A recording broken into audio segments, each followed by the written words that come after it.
بسم اللہ الرحمن الرحیم۔ نظم حمد شعر نمبر 2۔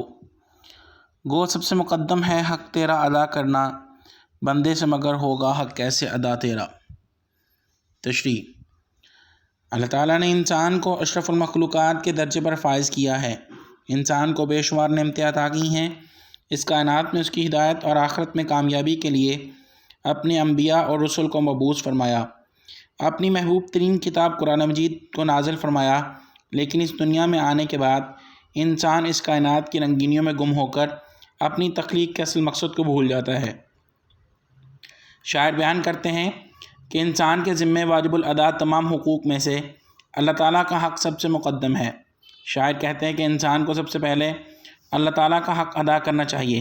اللہ تعالیٰ کے حقوق میں سے سب سے پہلا اور بنیادی حق اس کی اطاعت اور فرما برداری ہے۔ ہمیں عطا کی جانے والی نعمتیں اس بات کا تقاضا کرتی ہیں کہ اللہ تعالیٰ کا شکر ادا کیا جائے۔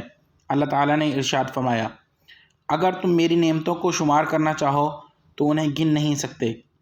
یہ بے شمار نعمتیں اس بات کا تقاضا کرتی ہیں کہ انسان اس ذات کا شکر گزار ہو جو یہ تمام نعمتیں عطا کرنے والا ہے۔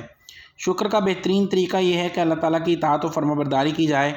اللہ تعالیٰ کی نافرمانی اور اس کی حکم عدولی احسان فراموشی ہے۔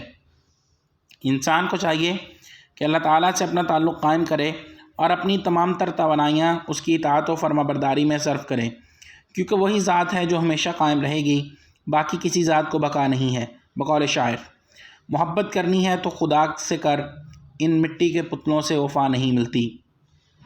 شاعر اللہ تعالیٰ کے حق کا اعتراف کرنے کے ساتھ ساتھ اپنی کمزوری اور بے بسی کا اعتراف بھی کرتے ہیں۔ شاعر کہتے ہیں کہ اے اللہ، تو عظیم ترین ذات ہے اور ہم تیری ناتواں مخلوق ہیں۔ انسان ہونے کی حیثیت سے ہم تیری اطاعت اور عبادت کرنے کی کوشش کرتے ہیں، مگر یہ حقیقت ہے کہ ہم تیرا حق ادا نہیں کر سکتے۔